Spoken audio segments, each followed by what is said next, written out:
In addition, that 87% of our community in Lowndes County are working, so that's city and county.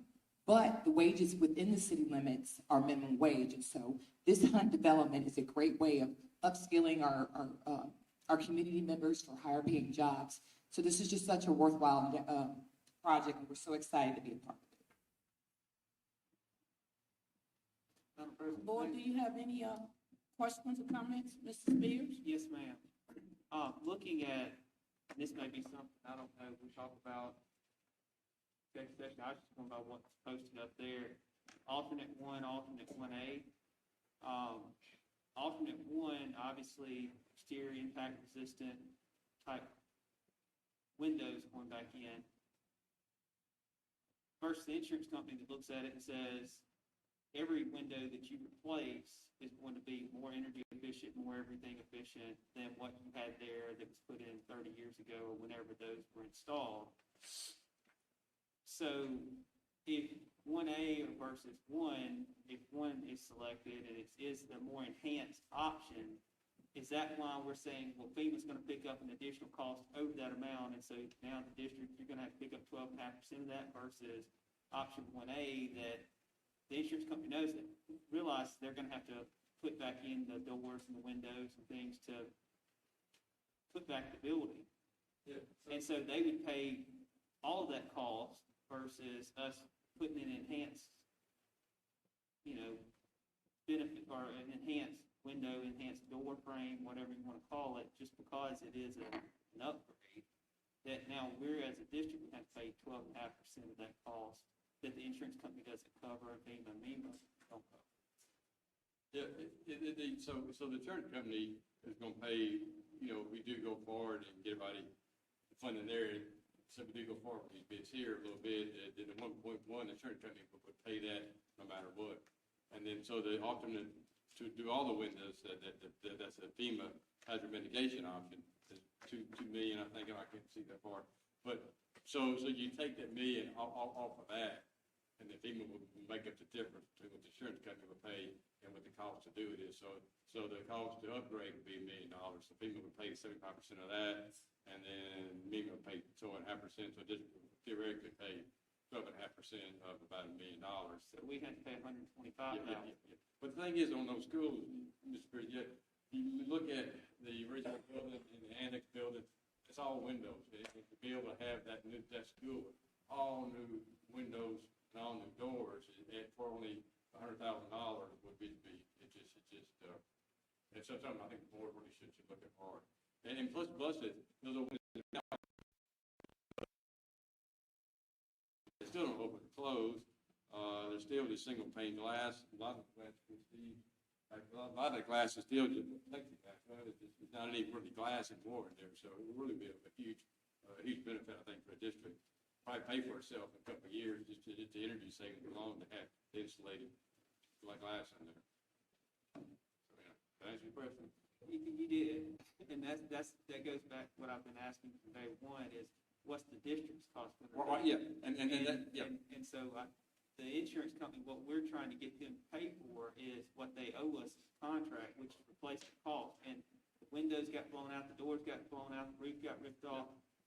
That's the whole point of having insurance. Right. And if we start adding all these extra things, well, then it's got to come from somewhere. Exactly. And so if we have $125,000 for this, $150,000 for roll-up doors, $100,000 for everything else, before you know it, we've got to come up with $1 million or $1.5 million. And we're already sitting here debating about we don't have money.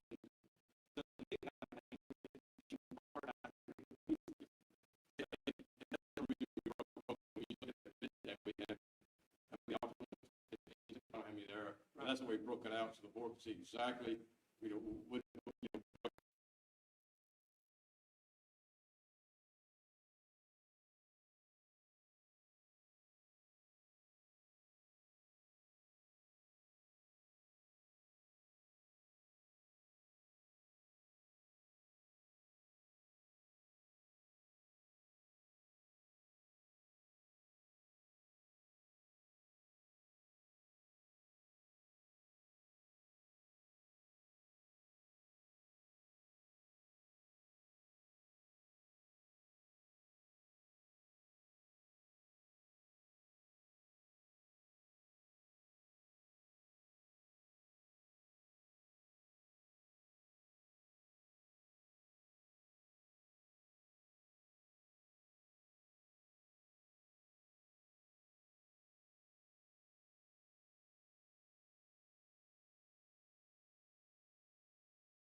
And so we will continue to make sure that that is the priority.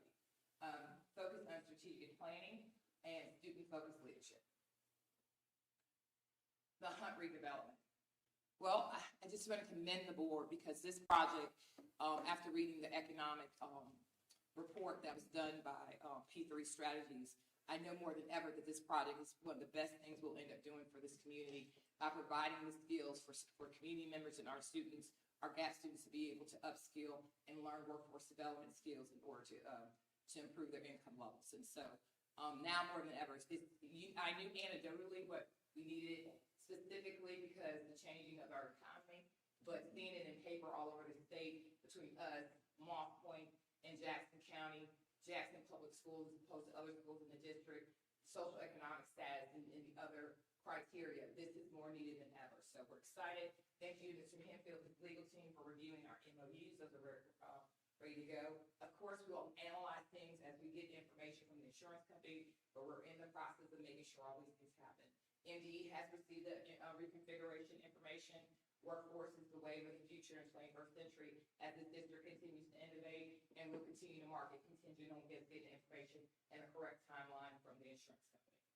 Questions? Just one question. You mentioned this study P3. What's the name of the? Well, I don't want to release it because it's her research, and so she's going to do a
There's a lot of, minds out there that are trying to figure this out. Like, where's the disconnect? Why students are under these same circumstances across our state, across the country, in the world, and here we are, obviously being selfish because we're looking here at the CMSD. We're not worried what's going across, the county line or two counties over. So, I mean, as far as what you see as being the leader of the school with respect to students being able to perform when they come back in August, and of course they may have gone from the 3rd grade to the 4th or 11th to the 12th grade. How do you see being able to close those gaps? I mean, I know we're hiring and putting a lot of resources in place, but I mean, scores. Let me get back to the mic. Most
quite understand what COVID pandemic shutdowns were. And so I'm just optimistic that as these minds come back into the classroom, what I've seen all season long and stuff is that they're ready to re-engage and actually do things on that high level.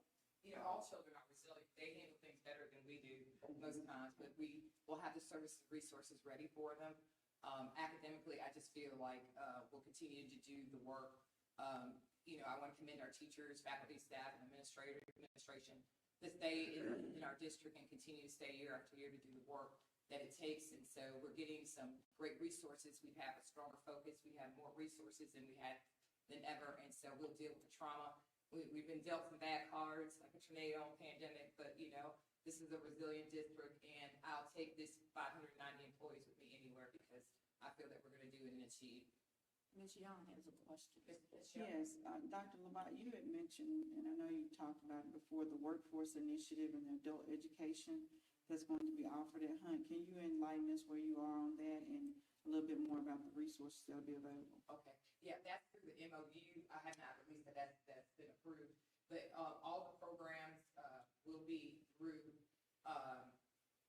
adult education. We do have some side programs that we're working with Ingalls and the Forge Foundation to do some workforce development. We're kind of do a test run this year with short-term courses. We're a firm believer, I'm sorry, I'm getting with the mic, Dr. Chumick, keep me in line. We do realize that in high school, that generally some students have to make a choice, like baseball or workforce, band or CTE.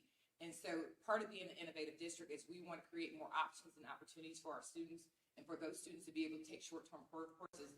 Let's just say the hope and dream was to get a baseball scholarship, and that didn't happen. And you couldn't commit 2 years to CTE, then you'll be able to go to the Hunt facility and get workforce development courses so that you can work your way through school. As I told several legislators this week, most of the state is first-generation college students.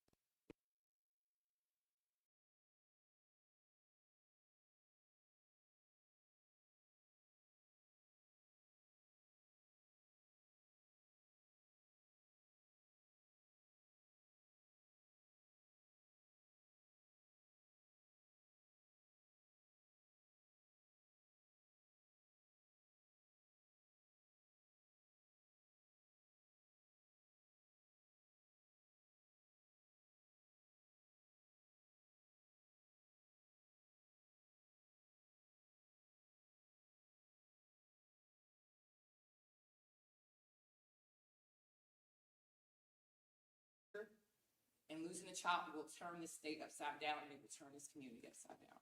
I said, mothers don't concentrate when a child has a fever, let alone a disease.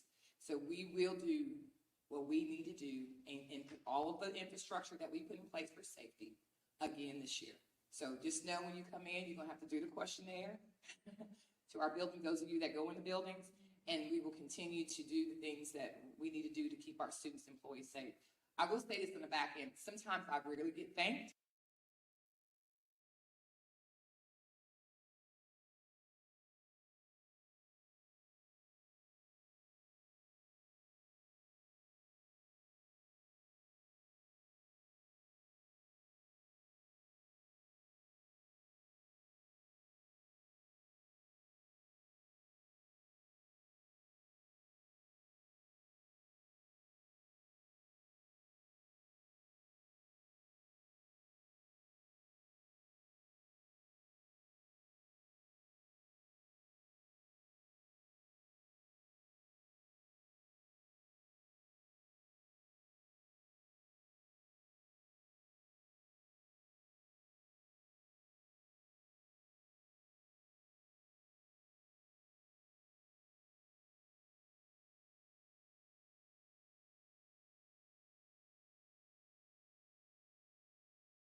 much like the athletic schedule with the visual and performing arts. And so I hope to see you all at plays. We have the best play. I've been in New York, but I tell you, Q kids in the middle school and high school that perform these plays is just absolutely amazing. And so we're excited about having a strong emphasis on visual and performing arts, and that's part of SEL, and making sure we have a great socialization focus, as most of our students have been isolated. We'll continue with technology integration. I know I did an interview in the gym when I was in Biloxi about school supply, but we are going to work to get some strong technology support. I am working with a nonprofit, a national nonprofit, to come in to do some things. When I talk about the things that CMSD is doing outside of state, they say innovation and great things are happening. So I hope you believe that too, because it's some things that are about to happen with the technology integration and support from a nonprofit that I think is going to be great for our students. But I don't want to announce. I want to make sure that we get those things taken care of, and then I'll bring that information to the board within the next 6 to 8 weeks. All right, and then the unofficial district data. As soon as I can get word that we can get that information to you, we'll definitely get that to you all. Okay. All right. You told me to go back. Okay. Federal programs. This is our federal programs update. And that is just generally the information that you received last month. They are finishing the monitoring. I will tell you from going to Mass, a lot of people have hired extra people to help them with all of the pots of money. I think we're doing a good job stabilizing and doing a good job spending the money and getting it to the right places. It's really blessed us with our capital improvement plans. There's still some, I went to a couple presentations with Jim Keith and some other fiscal presenters in the state. And I will say that you really have to know going in, we hope that some of these things are allowable. We feel that they will be. And so you always have the contingency that we may have to pay for some of these things with district funds. We hope that most of the things that we've put in the federal application will be approved, but there's still some skepticism with certain things. And the major thing that came up was roofs. You know what I mean? If that's allowable. It's going to take somebody to say it, but we have to know that if that's not allowable, then we have to put it back into district funds. So federal funds, especially with ESSA 2 and 3, is contingency money. So it's not in black, right? It's red. So we have to know that those projects are not allowable. Then we will have to use district funds, and that will go back in our capital improvement list. Okay. All right. Transportation, we are road ready, and Dr. Dito went to Mass, so I'm him today. So we have started the process of getting everything ready for the buses, and he wanted just to give you all this update on what they've done in recent, and this is most of the information from last month. And I will send you this PowerPoint, as Ms. Cox said, to speak through this. We do have parent meetings next week. We will have them at Seasons of Columbus, which is the former Palmer Home and the Boys and Girls Club. We're going to have information about after-school program. We're going to really talk about our visual and performing arts, athletics. We're going to talk about unfinished learning. We're going to really talk about literacy and go in the communities and do a sign-up so we can assist our parents in getting our students in after-school programs. We're really trying to innovate in our after-school programs, doing some great things that are academic and social and emotional focus. We want to keep them in school as long as possible. Mia will be working hard to make sure they have a snack in the afternoon, but we really want them in school as much as possible. Get those dates to us, please, so we can attend. Sure.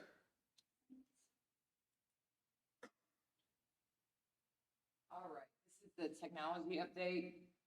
Most of this information is on the agenda for approval today on the consent agenda, and it's just the information that we need. I think you should look at the one-on-one laptop retrieval, how many are missing, damaged, and not returned.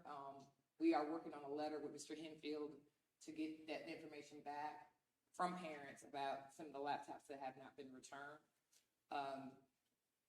We are working on the website redesign. There were a couple glitches in the contract. We are always at the will of the third-party provider, and so we may have to get some changes done before they're finally approved by the board. So, Mr. Henfield, we're going to wait on that and get those revisions. There's no better person to look at contracts but this guy. He can find a needle in a haystack. I mean, he can, if you didn't dot an I or a comma, he's gonna find it. He's absolutely awesome. So, we're gonna, get that to you all as soon as possible. I have seen some innovative website, and for it to be the face of the district, I'm telling you all, we have to get that done really quickly.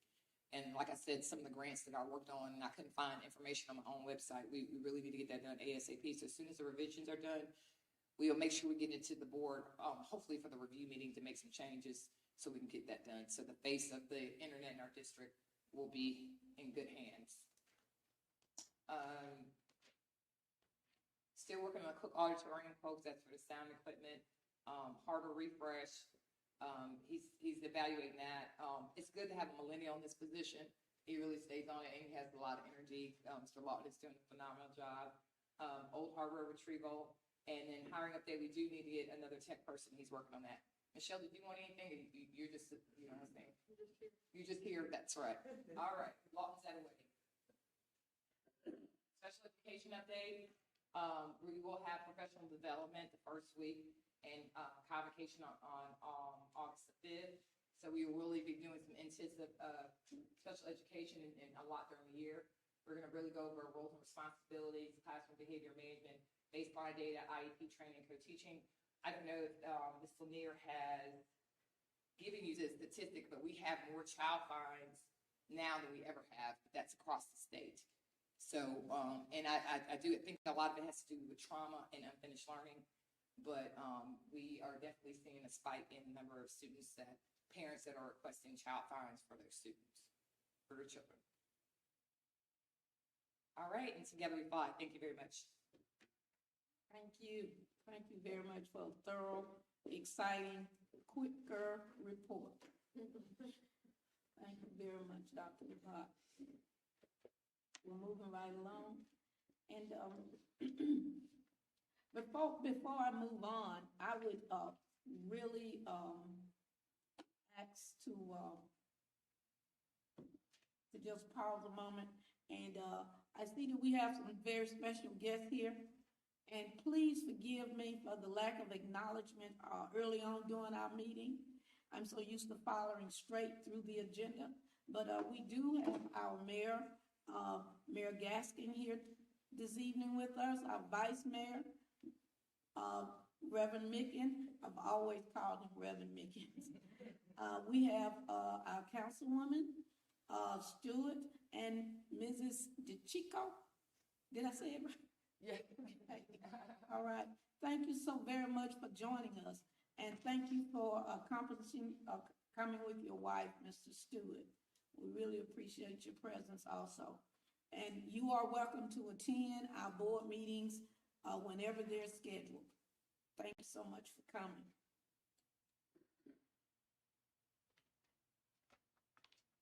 And I'll move right on. Consideration to approve the student transfers at this time. On the top of the page, we have open forum, and then Excuse me. open forum is next, I think. Let me I scroll apologize. down.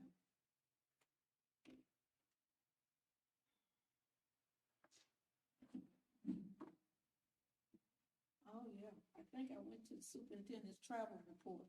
Thank you very much. At this time, we do have number 5, open forum, which is policy BCBD. Do we have anyone?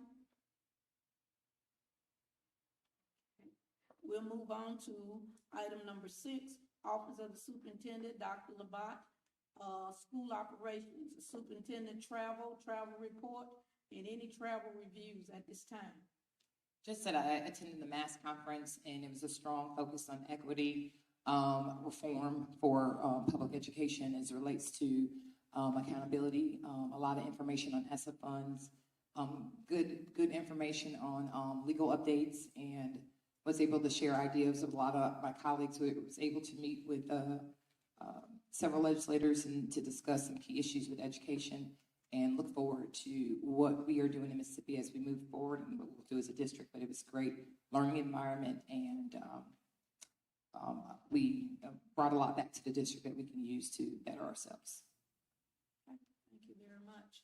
We'll look at superintendent recommendations. Now we're moving to B1, consideration to approve student travel, requesting a motion to approve student transfers. The motion has been made by Mr. Sparks. Any second? Second. Second by Mrs. Young. Discussion? Any discussion? All in favor, please raise your right hand. It is unanimous. Moving to item, I think I better leave this sheet alone and just look at what I have here. Number 2, consideration and a discussion to approve the job description for parent literacy liaison funded by Title I. Requesting a motion to approve the job liaison's description. So moved. The motion has been made by Mrs. Young, requesting a second. Second. Second by Mr. Sparks. Any discussion? Yes, ma'am. Actually, this goes, I think, with the parent liaison and also with the visual and performing arts for the primary and secondary. Could you explain a little bit more about how this will work? Because it says we're looking for someone who's currently qualified personnel with evidence of time to carry out responsibilities, preferably without other duties. So could someone explain exactly how that works for me? I mean, I think they're great positions, but I'm trying to figure out who would be the target.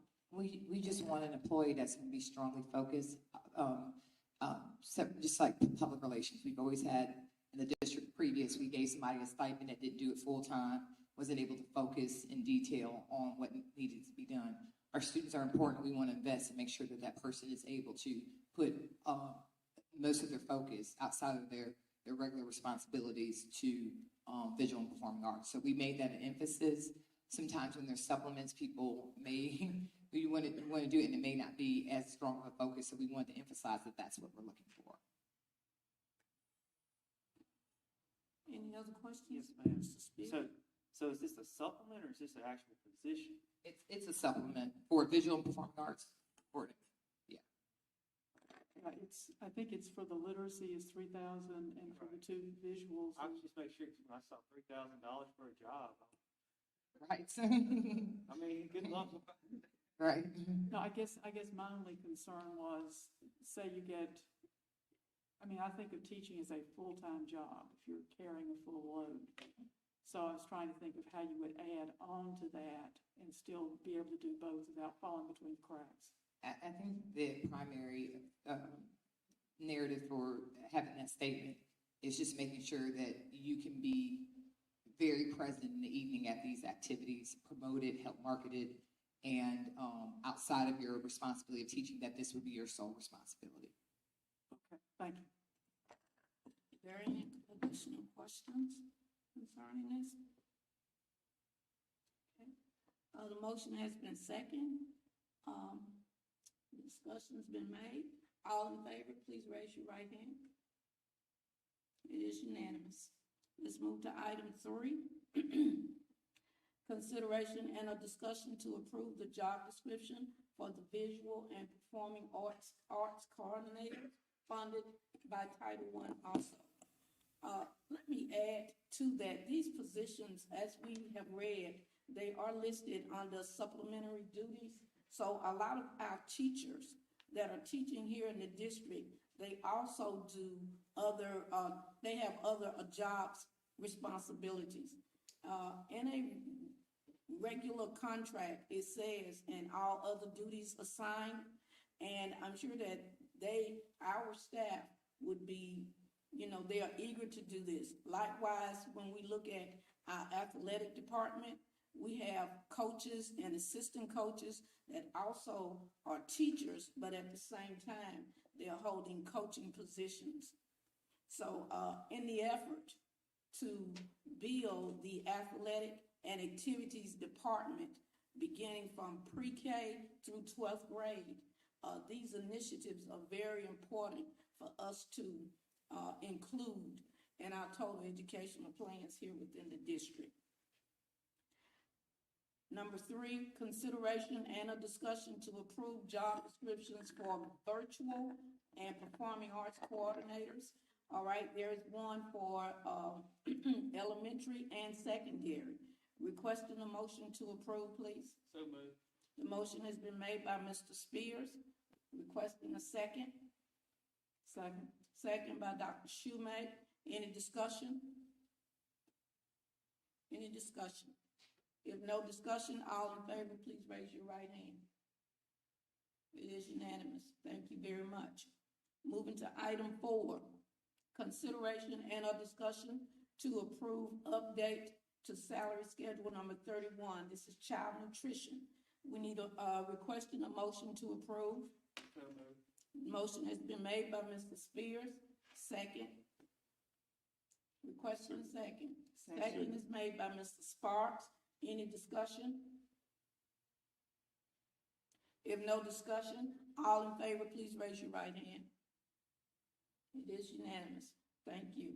Moving to item 5, consideration and a discussion to approve update of salary number 34, supplementary duties. Requesting a motion for approval. The motion has been made by Dr. Schumate. Requesting a second. Second by Mrs. Young. Any discussion? If no discussion, all in favor, please raise your right hand. It is unanimous. Thank you. Oops, clicked off. Moving on to item number 6. Consideration and or discussion to approve staff personnel items. I requesting a motion for approval.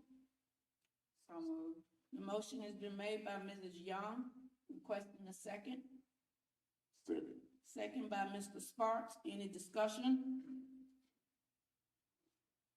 If no discussion, all in favor, please raise your right hand. It is unanimous. Thank you. Number 7, consideration and or discussion to accept the quote from Interactive Services Corporation for the district website redesign pending. Recommended changes. All right. Requesting a motion for approval. So moved. The motion has been made by Mrs. Young, requesting a second. Are you seconding? I'll second it for discussion. All right, we do the motion. The second is made by Mr. Spears.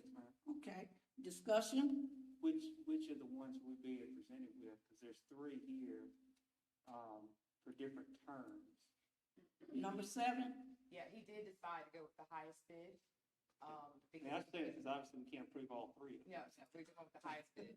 And Mr. It's Hayfield, I'm Inter, sorry. I think Interauto, is how you pronounce it, Yeah. Interauto. Open And it the up. basis for the motion is that it is, more, one word here. Oh, don't ask me. I had it spelled out in my motion, I thought it was part of it. It's easier to, interface with the other, servers that we use as far as web messenger, school messenger, and it'll be able to save emails, generate mass emails. So the justification for going with the higher bidder is it's more compatible. The web design will allow each school to make their own website more compatible with the school districts across the whole spectrum instead of having to integrate with different ones. So that is the basis for accepting the higher bidder instead of the lowest bidder. And Mr. Hayfield articulated that well, and the reason why we have contingency, because there's corrections, and sometimes we are at the will of the third party, and this is going to be probably a 2-month process. So the longer we delay it, he'll make the correction to the highest bidder. He's in the process of revising that contract with some minor changes, and so we would approve that bid for the particular company based on the changes that will be made by the third party. So I guess what I'm asking, I see the difference between the different companies, but for the company to be recommended, there are 3 different options. So you're saying that you're recommending to the board. Oh, you're talking about the length of the contracts. Correct. Okay, what did? And so that's why. I'm sorry, I didn't realize. Yeah, I didn't understand. I thought you were talking about I think it's just a year contract. JC. Does that answer your question, Mr. Spears? Well, there's a $15,000 contract with school messenger, there's a 16.5, and there's a 21,000. Yeah, it's 1 year, 2 year, I think a 3 year contract. A 1 year, 3 year, 5 year, I think it's. It's 1, 3, and 5 of them. Yeah, and it's been, And I told them we couldn't do 5, so it's got to be either 1 or 3. yeah, and we generally don't even do 3 years with most of our contracts. That's a big So no. I think it's just a to me. 1 year We're gonna contract, do 1 year 1 option. year. So that's the first one that shows that it's $15,000. It's an annual rate of $7,500, one-time setup at $7,500 for a total of $15,000. Okay. Oh, yeah, hey, JC. Mr. Hi, how are you? Yeah, I can. Can you hear me?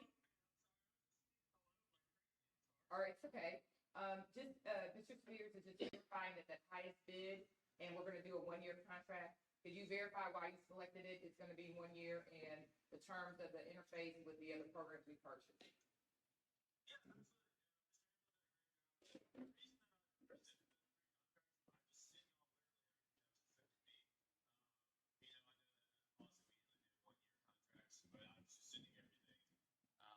Just so you can see what the pricing structure was. Yes, the solution that I am presenting is the higher bid, but it already integrates with our Falcon Blast system. So the same text messages, emails that we send out through Falcon Blast be represented to the website. So when you go to the website, actually the first thing that will happen when you go to the website, if we have an active Falcon Blast out, is it will pop up an alert and show you, this is the most important information. That will allow us to, just be consistent with our messaging and so on and so forth, and make sure that we present the most important information at all times. I believe that the system works pretty well as far as making sure it's consistent across all boards. It works with the Active Directory security groups and should allow the appropriate priorities so that one school website can go off and do whatever they want. Additional 1 year contract. Yeah, 1 year contract, yes. Is that school messenger? Which one is it? Yes. Yes. Yes. Yes. Intrada owns school messengers. All right, thank you. Is there any other questions, discussion, board? The motion has been made and seconded. Discussion is completed. All in favor, please raise your right hand. It is unanimous. Thank you.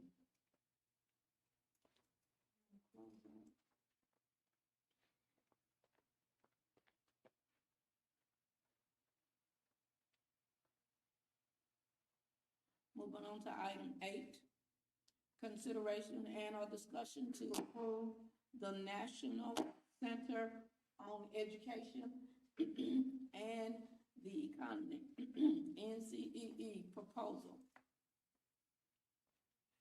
Requesting a motion for approval. So moved. The motion has been made by Dr. Shoemake, requesting a second. Second by Mrs. Young. Any discussion? No discussion. All in favor, please raise your right hand. It is approved. Moving on to item 9, consideration and a discussion to accept proposal for Anita Croft, licensed psychology. Ms. Croft is a psychologist that the district has used in recent years to do contractual testing for children who have emotional EMD disabilities. That's emotional and behavior problems. Requesting a motion to approve. So moved. The motion has been made by Mrs. Young, second by Mr. Sparks. Any discussion? If no discussion, all in favor, please raise your right hand. It is unanimous. Thank you. Moving on to item 7, Office of Business Management, CMSD Business Administrators Discussions. Item A, presentation, tax assessor, Mr. Greg Lewis. Greg Andrews. Oh, my God. Mr. Lewis would definitely give me one. Mr. Greg Andrews. Is Mr. Andrews? He's not here. Well, Mr. Andrews was unable to make it, so we'll move on. With all due respect, we'll move to item B, consideration and a discussion to approve FY 22's budget. Board, I have some comments that I want to make regarding what we are upon at this particular time. First of all, I'd like to thank Mrs. Rogers for the budget sessions that she's provided to us. I believe it was a total of 8 different work sessions where she thoroughly explained all the items in the budget, answered questions, and spent a very, I'll say, large amount of time outside her regular busy day to actually prepare PowerPoints for us. And to this, I am very thankful. I would like to thank the board before I got on the board and for your financial stewardship and overseeing the districts throughout your service time here at Columbus Municipal School District. And I'm going back into when I was in Columbus years ago. I believe in high quality education. And in order for us to achieve high quality education, we must invest in our children. The time has come for us to show a unified front to maintain the necessary monies needed to fund our budget, mainly the surplus funding, which is 1121, that's so often discussed during our budget meetings. This particular funding line supports our numerous capital improvement projects that we have right now ongoing. And at this time, it's critical. Our capital improvements are at a critical all-time high. We're in need of a district transportation and maintenance building. Right now, we do not have a transportation building, and our maintenance building is at an all-time ruin. And I hate to be saying this publicly, but it's something that we need to face head on. And please keep this in mind when we make our decisions here today.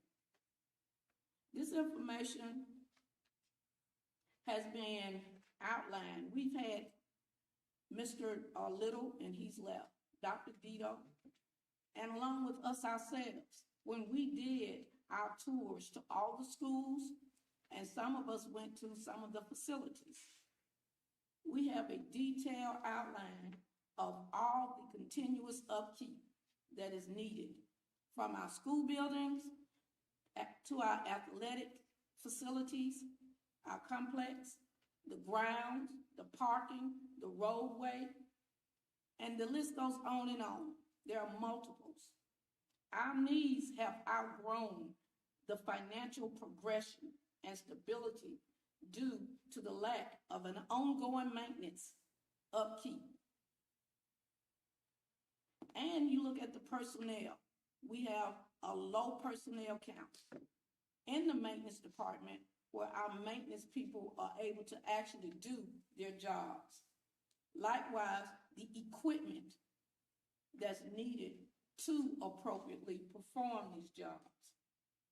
We cannot bank on funds that may come from the ESSER's indirect, the hope of economical growth in our city. I hope our city does grow, but we can't bank on what we don't see. We have to budget by accordingly to what we already have. ESSER funds are solely to address the learning loss, student achievement, with a small percentage set aside for preparing school openings testing, repairing, and upgrading projects to improve air quality in schools. First, we use our district funds for all of this. And then we have to wait on the reimbursements from the Mississippi Department of Education. And with the large number of 150 plus school districts throughout Mississippi making these same reimbursements requests, the time is even extended more. So I'm going to say this. I request of you to strongly consider us building a base for future ad valorem requests. Set the standard and hopefully reestablish our decisions based on the needs of the district. It is our responsibility to ask for the dollar amounts, and the city will set the mills to cover the dollar amounts requested. If I'm speaking it wrong, I'm sure I will be corrected. To my understanding, the board has not unanimously supported the recommended request of an ad valorem increase for the past 6 years. This is a small increase, 4%, small increase. We've gone from 50.31 mills to 50.25 mills out of a total of 55 mills. Now, I'm speaking mills, but I'm more so looking at the monies, the funds that our district really needs that's attached to these mills. We've already talked about the need for the capital improvements, the roadways that are driveways and the parking, our athletic facilities. When we are embarking upon another football season where we will have people coming into the district from all over Mississippi, our school district must be well presented. Dr. Labat and her staff, they are working diligently to bring academics up to par, but we must also be willing to bring our schools and facilities up to par so that they are just immaculate as the education that our children will be receiving.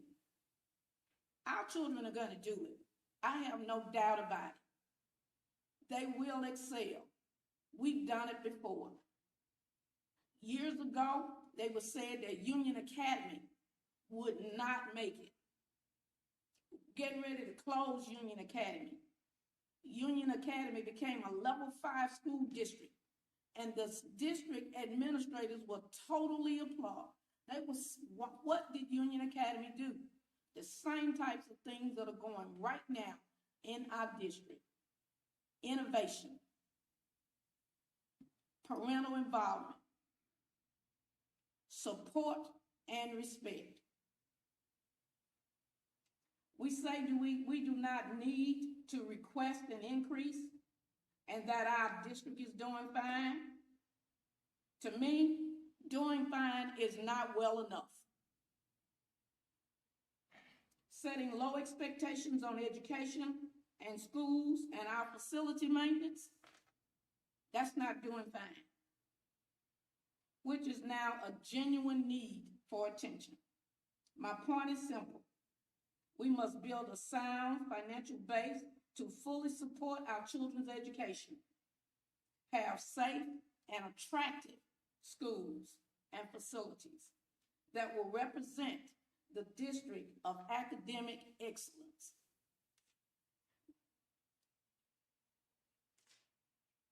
Now we're looking at item B. Madam President. Yes, sir. I didn't say it earlier, but I know we had discussed having our financials reviewed before we took up the budget in our review meeting, and I know I communicated to you about the same. So may I make a motion that we amend the agenda to talk over our financials before we take up the ad valorem and the budget? I mean, that is my motion. The motion has been made. I'll second it. It's been second. Discussion. Any discussion? Madam President. Yeah. And while I fully respect the motion, I know that Holly has detailed the fiscals with the board over and over again and met with them 8 times to discuss this in detail. And so the information is very solid about where we are fiscally as it relates to the budget. Holly, do you have any questions? But I just wanted to comment that. I just wanted to commend her for making sure that those information, but there's not much that have changed, so. Thanks. And these are just. Any discussion? Yes, Yes, sir. just to clarify, these are our financials that we just received, for through June 30th. We just got them like this past, last 24 hours. The financials that you've received has been ongoing. We've been in budget meetings we've had 8 different budget, workshops. And at this time, the only thing that has probably changed in there is, the property. The property, probably there was something that's noted in there. Ms. Rogers, you want to tell them if it's anything different? Because it has not changed. I mean, I called for the question. Sir? I called for the question. Okay. I think she's proposing on what you want, Mr. Spears. Would you explain yourself, please? I mean, I just called him. Mr. Spears has called for the question, which means the vote must be taken. All discussion is cut off at this point. Okay. All right, right now, are there any other discussion? Mr. Spark? Well, not so much into discussion, but I do recall us discussing, moving this item. Ms. Cox, I'm sorry, Mr. Spark, I don't mean to interrupt you, sir, but he's called for the question, Ms. Cox, which means that all discussion is cut off until the vote is taken. All discussion? All discussion on this motion and second is cut off until the vote is taken. So right now, we need to just take the vote. Okay. All in favor of moving item B, consideration and of discussion to approve FY 22 budget to after, I'll say, item number down. Mr. Spears, I believe it'd be item B, C, and D, correct? Correct. I mean, E would move up to where B is, and then everything else would shift under that.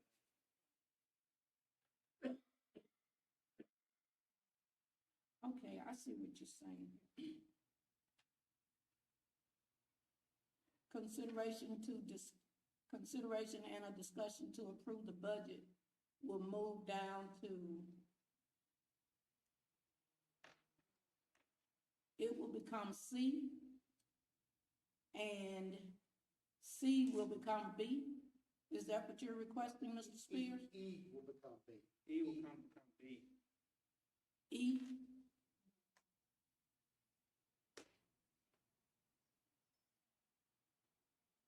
All right, we're looking at item.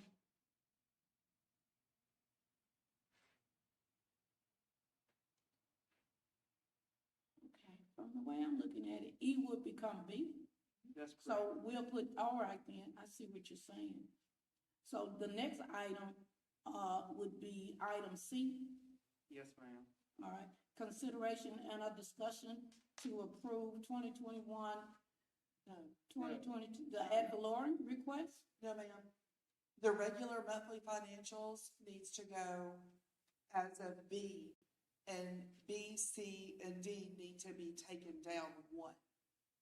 Regular financials need to come first. Let me just mark this on my paper.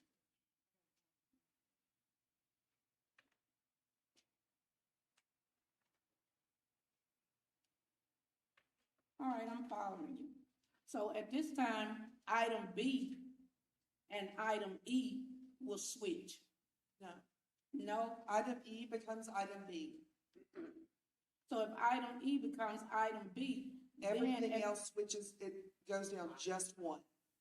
B becomes C, C becomes D, and D becomes E. wow. So right now, what we'll do is just go to item E. You gotta carry your motion first. Yes. Boy. So, state your motion again, Mr. Spears, please. My motion is to amend the agenda for us to review our financials, which are listed as item E. That would move up to item B, and then everything would move down from there to B becomes C, C becomes D, D becomes E. So that we can talk about the financials before we make the discussion on the budget. And we talked about this in our review meeting and had agreed that that's what we would do, but it just didn't get changed for some reason on the agenda. It was, Velma's saying it was this way first, and it was requested that all of the budget go up. What you have just asked for is how it was originally on the review meeting. Because I actually made the request, because we had the All of budget the information. budgets and everything were at the bottom of my stuff. Well, I mean, we would review the financials before we review the budget, because I remember us talking about it. Yeah. Because why would we put the cart before the horse? Well, I don't know. Right. That was what was discussed in the review meeting, because all the budget stuff was at the bottom. And it was requested that we move it all to the top and move my regular financials to the bottom. It was originally this way at the review meeting. That's news to me, because I remember us talking about, because I remember asking, I'm 42 now and I forget a lot of things, no doubt, but I remember saying, why wouldn't we talk about the financials before the budget? So I don't know, maybe I looked at it wrong and made that assumption, but it goes back, and I know I reached out to Ms. Cox too. Ms. Cox, I think you had a call for the question. You've got to carry the vote.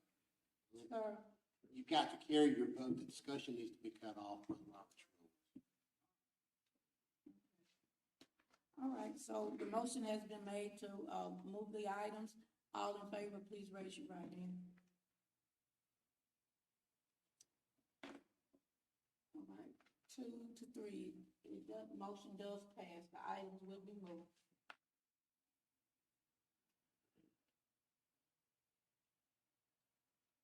Okay. So right now, I'm gonna move to approve our financials, which is E.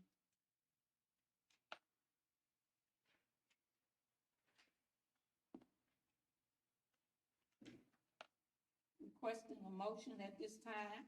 We're looking at item E, consideration to approve financials. Requesting a motion to,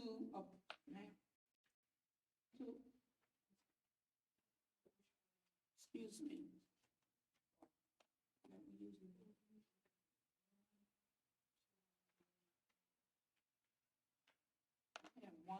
I have A through L.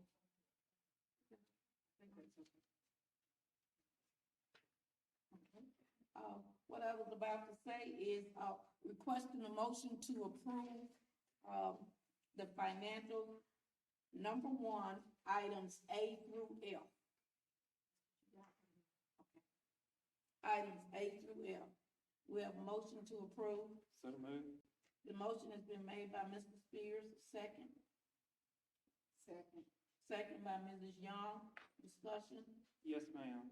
Yes, sir. So looking at our financials, we have our fund balance report, cash balance, and budget status. And if you look at our cash balance report, and this report is the last report of our financial through June 30th on our cash balance report. Okay?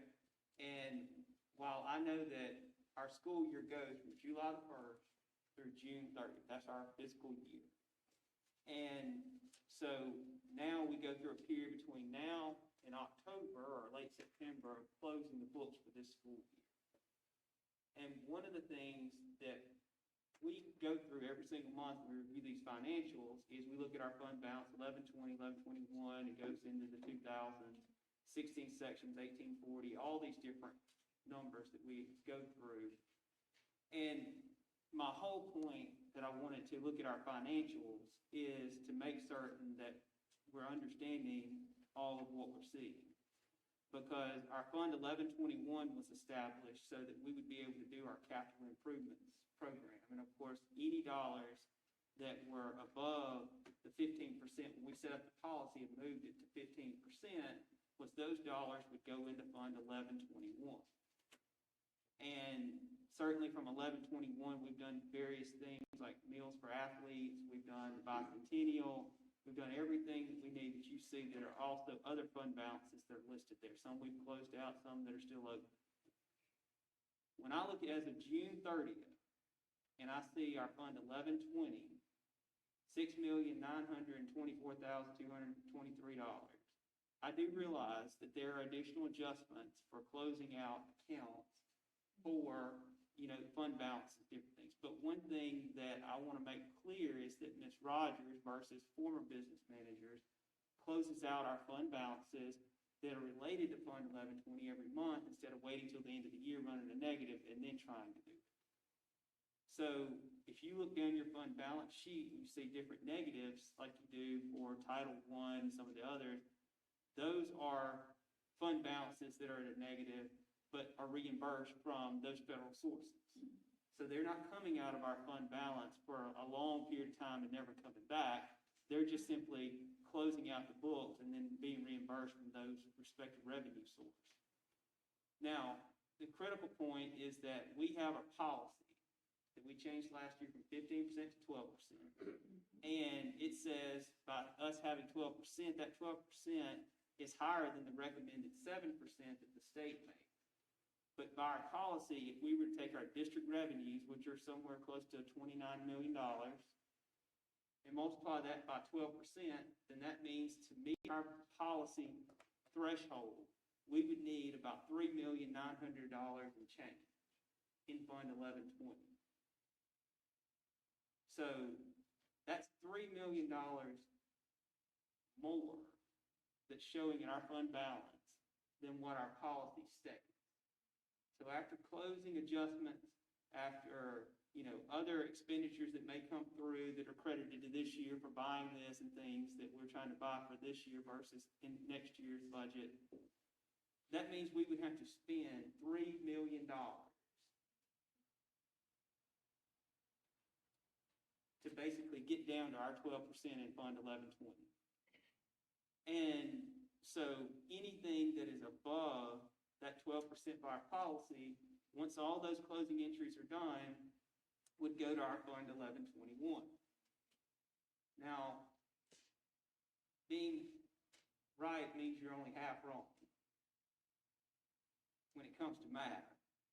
And what I look at is that even if out of the $3 million, there are all these adjustments made, we're still, even if you took a third of that, looking at $1 million to go to Fund 1121 or higher, possibly $1.5 million. And I'm just going to leave that as a generous type thing, but it could probably even be more than that. That would go, and that would bump our fund balance in 1121 up to, we'll just call it around $4 million. 1.3 plus 2.7. What is that? Somebody help me. Uh-oh. Leave it to Chris. It's $4 million. But the point I'm trying to make there is if you look at $4 million, then that's essentially another 12% of our district revenues. So we would have 12% of our district revenues in 1121, 12% in our fund balance. That's a 24% fund balance. And I realized that just like we started in 2018 talking about paving the parking lot and doing all these things that we were looking to do, and at that time it was the hunt that we were going to go back and restore, and obviously the storm happened and that dynamic has changed and we don't have those expenses. But that's just two of our fund balances. That's not counting the fact that in 1840, the 16th section money, we have almost $70,000 that can be used for maintenance if we choose to use it. Because it's allowable. By saying we can't use it for anything else, but we can use it for those costs if we choose to do it, and we have done it in the past. Can I ask you a question? Yes, ma'am. I'm following you, and I'm really trying to get your exact point.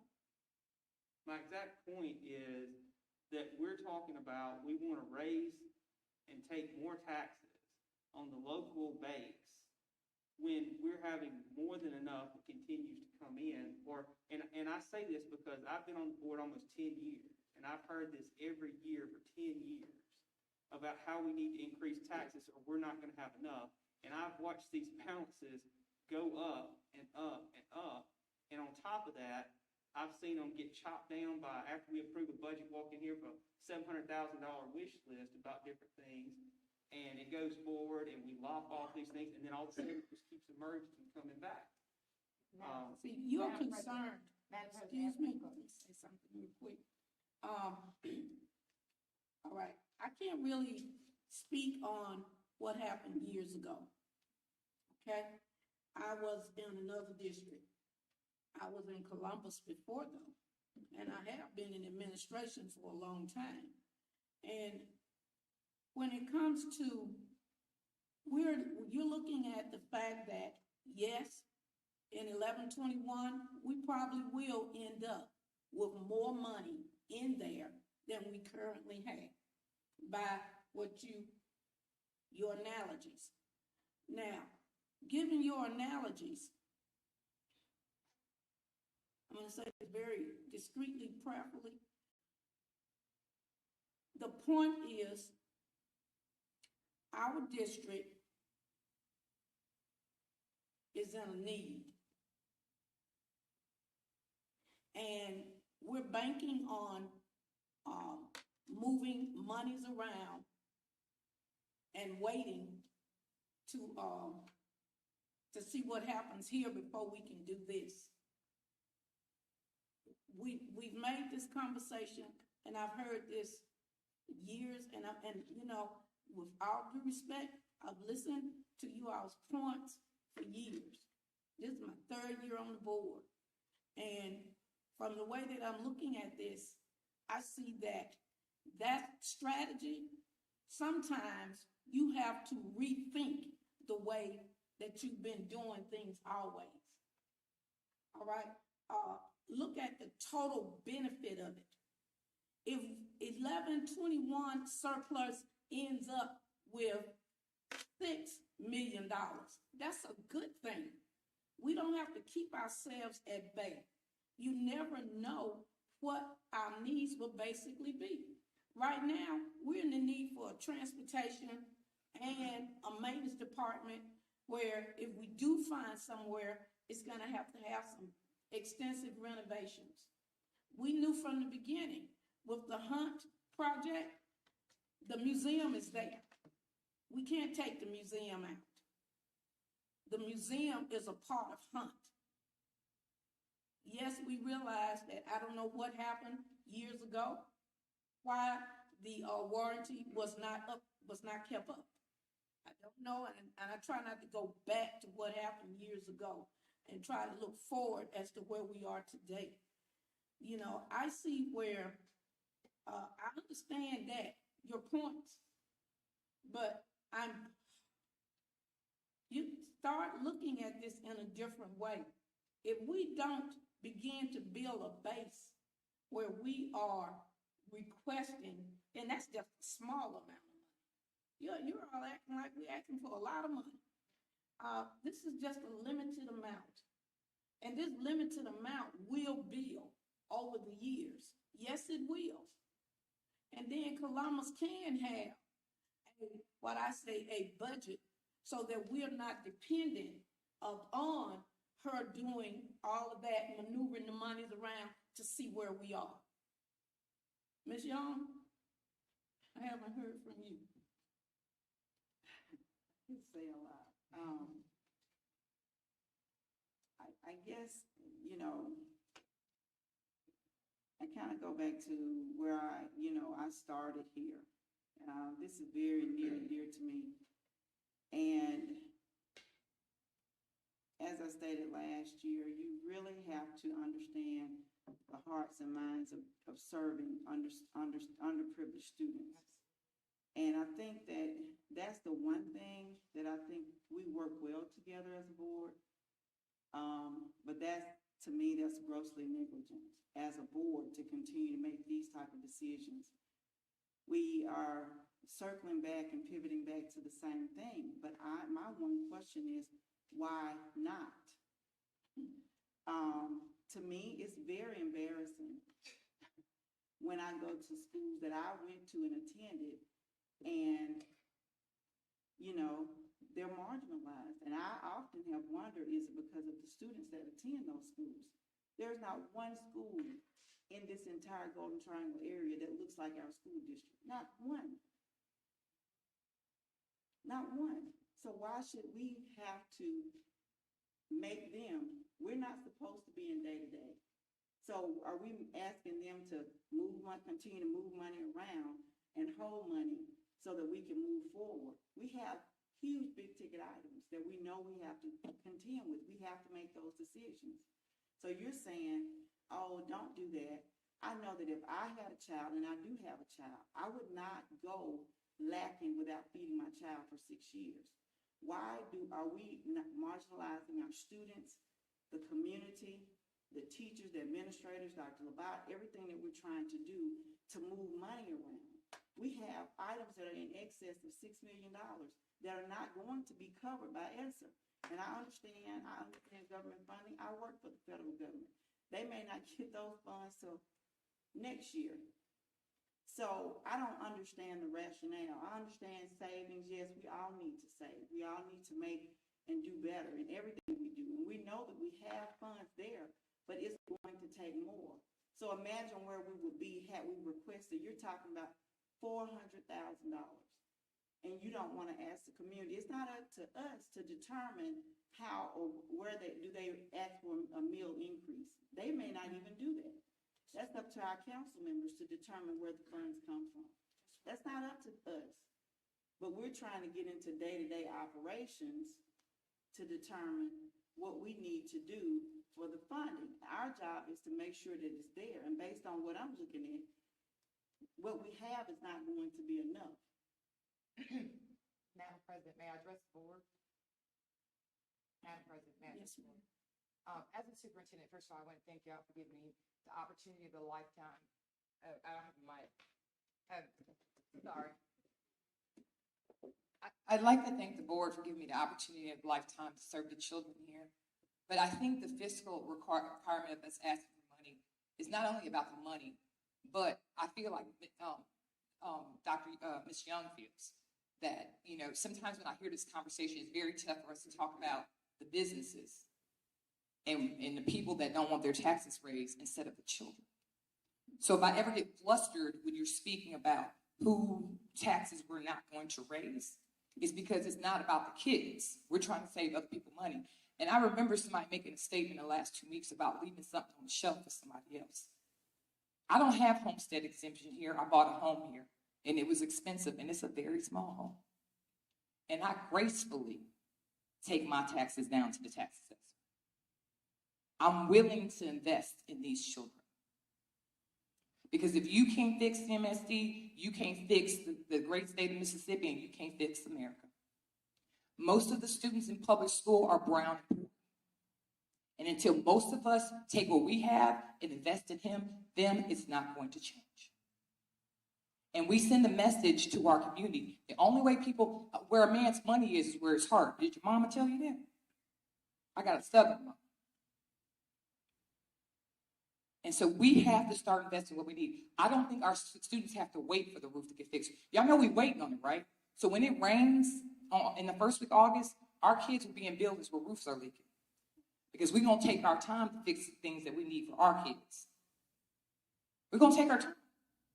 If we can do all these projects at one time and more quickly, we can. But we got to worry on federal dollars because we don't have enough money in the budget to do it in district fund. If not, it would be done.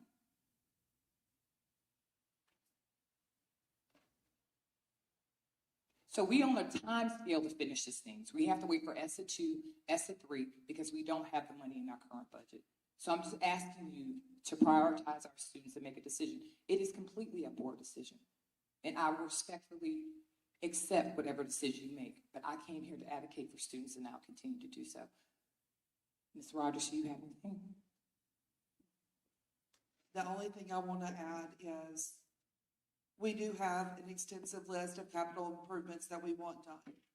That's one list right now. Things are falling off of it. as more things are being added to it. That's a yearly process. We might not do the exact same repair every single year, but eventually that repair will go back on the list because we don't repair things just one time and they're good forever. They're only repaired based on the need of it. We need to come up with a maintenance schedule for certain things. We are looking for a new transportation department. We are looking for new maintenance. We will have to completely outfit a new transportation department with tools that they'll need. We're looking at purchasing buses, which we will do financially. We're going to borrow to purchase those buses.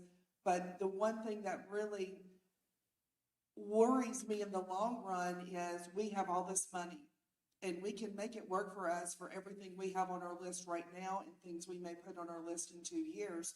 But at the end of those 2 years, and we spent all of our surplus and we never asked to replenish it, what will we spend then? Because you can't spend all of it and not put back a little bit each year. I'm worried that we're going to spend all of it, and as the years have gone by, we were never adding anything back to it. And so then what will we do? That is what is my concern. Again, like Dr. Labat said, this is a board decision. I will absolutely respect anything that you guys decide on, and I will smile and I'll do my best for our students. That's all. Thank you. I'm trying to find my way back to see where we are, because we went from, we're still on the discussion part of approving our financials A through F. Is there any other discussion? If no other discussion, all in favor of approving the financials, items A through F, please raise your hand for approval.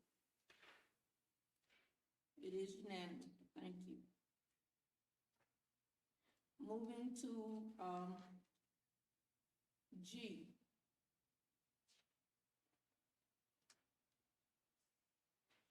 The monthly ad valorem tax collection analysis report. Board, are there any questions or discussion regarding the ad valorem tax analysis report? H, CMSD, your fund balance trends. The bank/cash balance yearly comparison. Thank you, Mrs. Rogers, for furnishing these additional reports for us. Moving on to item J, consideration and a discussion to approve the budget amendment. Requesting a motion. The motion has been made by Ms. Young. Second. Second by Mr. Sparks. Any discussion? If no discussion, all in favor, please raise your right hand. It is unanimous.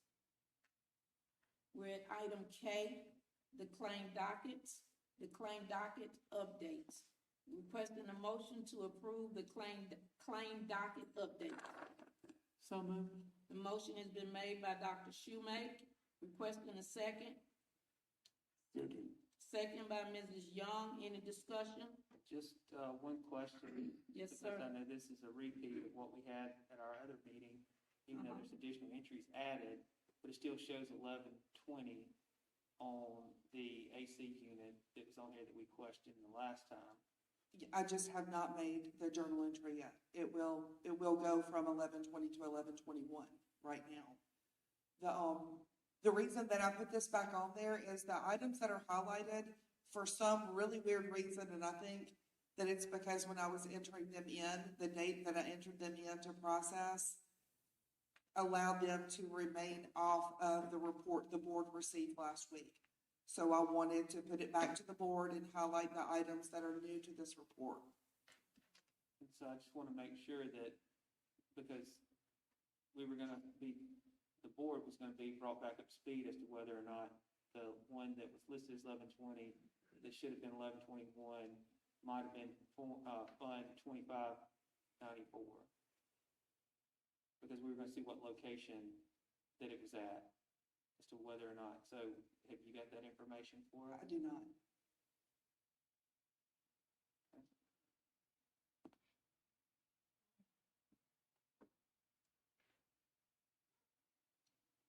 Well, that particular information, if I'm recalling, she was going to, make a journal entry with that, right? Okay, but you haven't had the opportunity to do it yet? No, ma'am, I have not had the opportunity to look at this yet. Board, we are aware of the journal entry that Mrs. Rogers will make at the board's request. Is there any other discussion?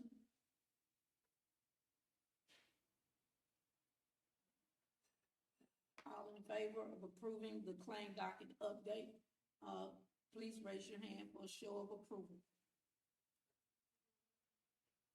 The vote is 4-1. Thank you. Yeah, there was a motion. Thank you. Motion was made by Dr. Shoemaker and second by Mrs. Young. Moving on to I, federal programs and IDEA monthly financial review. Board, do we have any questions or concerns regarding this item?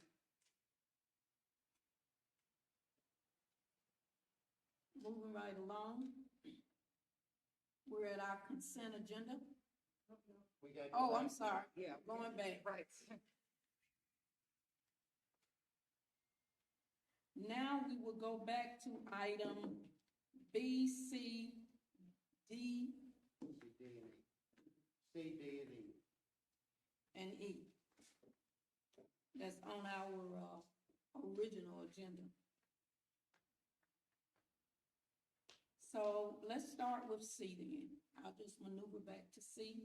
We'll do C, then we'll do B, we'll do C, then we'll do B.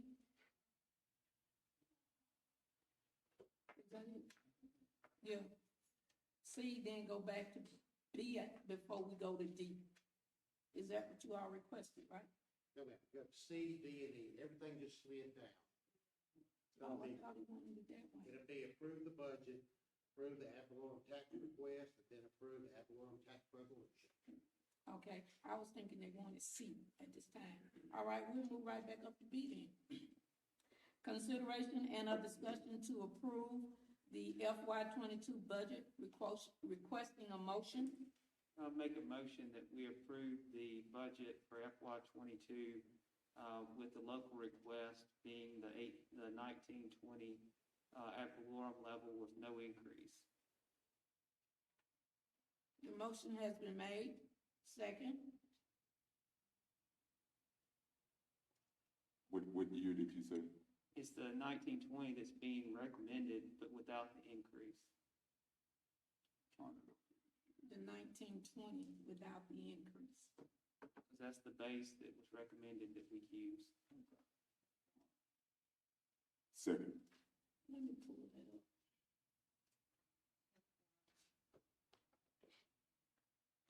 Do you have that, Dr. Schumer? It's the highest amount, it's just not asking for the 4% increase.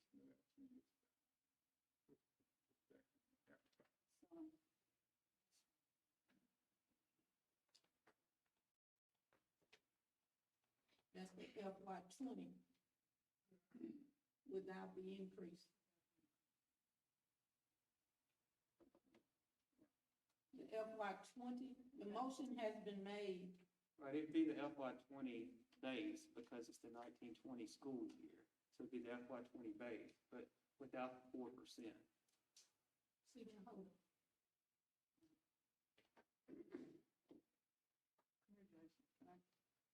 What, do you know what the number is? Yes, What it's, number is I it? mean, if you look at the ad valorem request amount, It's option six? Option six, okay, that's it.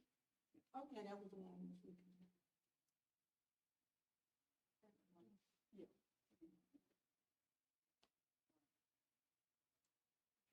The motion has been made to approve the budget without using the FY 2020 request without the ad valorem increase.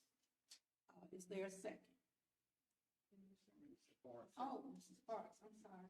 It has been seconded by Mrs. Sparks. Any discussion? Just one quick question. In the budget, I know we had the workshops and we went through all the different parts to it, but I'm not sure that we got into it. But in this upcoming budget, how many buses are part of the budget?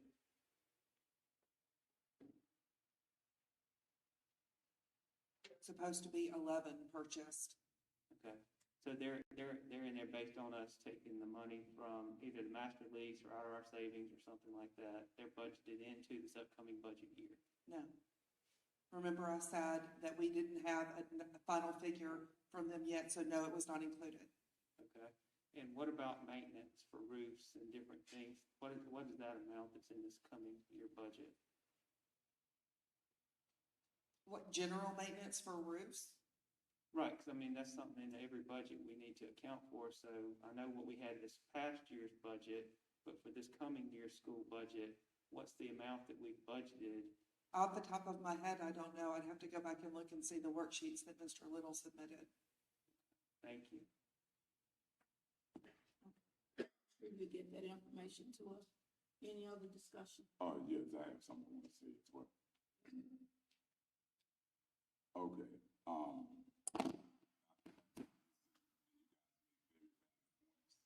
the budget and requesting the increase. But, just as this board and the district as a whole, we do things in the best interest of students. And someone made references to businesses about the concerns of their taxes being increased. I don't see it that way. This is the way I see it. The vast majority of our students in our district live in homes and apartments that are rented. Okay? Okay, the trickle-down theory goes this way. I own it. I get taxed for it. I pass that burden on to the people that rent from me. We want parent involvement. Let's not stress the parents. Sure, it's not a lot of money for my household and a lot of other people's households. But when you go and entertain the living conditions, which we all know is below the poverty level, and you continue to increase the burdens upon those households, you know, when the children get to the schoolhouse, they're distracted because of the things that they left home and those things that they have to go back home to. So it's not so much as the amount of money or the tax increase for me. Because truth be told, I was one of those kids. Every dollar mattered. Every single dollar mattered. Now, we can do this, and we can increase this, and those children will have access to those dollars for 8 hours a day. We cannot increase this at this time in the midst of a pandemic, not increase it this time, and those children have access to that money for 24 hours. So, which is better for the child? We're all here for the children. I'm not here for big business. I'm not here for favors. I'm not here for politics.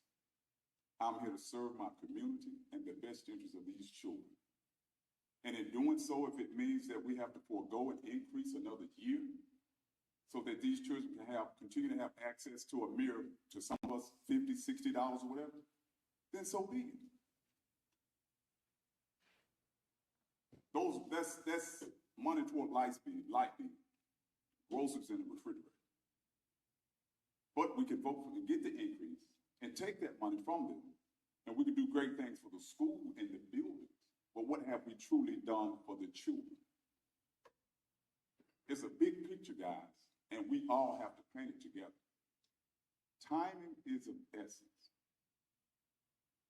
Timing is of essence. Dr. Labat gave the example of a leaky roof. Things have to be done. There have been projects that the board has been presented to the board in this school year. We voted and approved it. And it was presented a second time. And I'm guessing they didn't get what they need out of it. So it's not that the board is trying to hold back on anything. Sometimes things just don't work out the way that we planned. But at the same time, as a board, we've done our due diligence.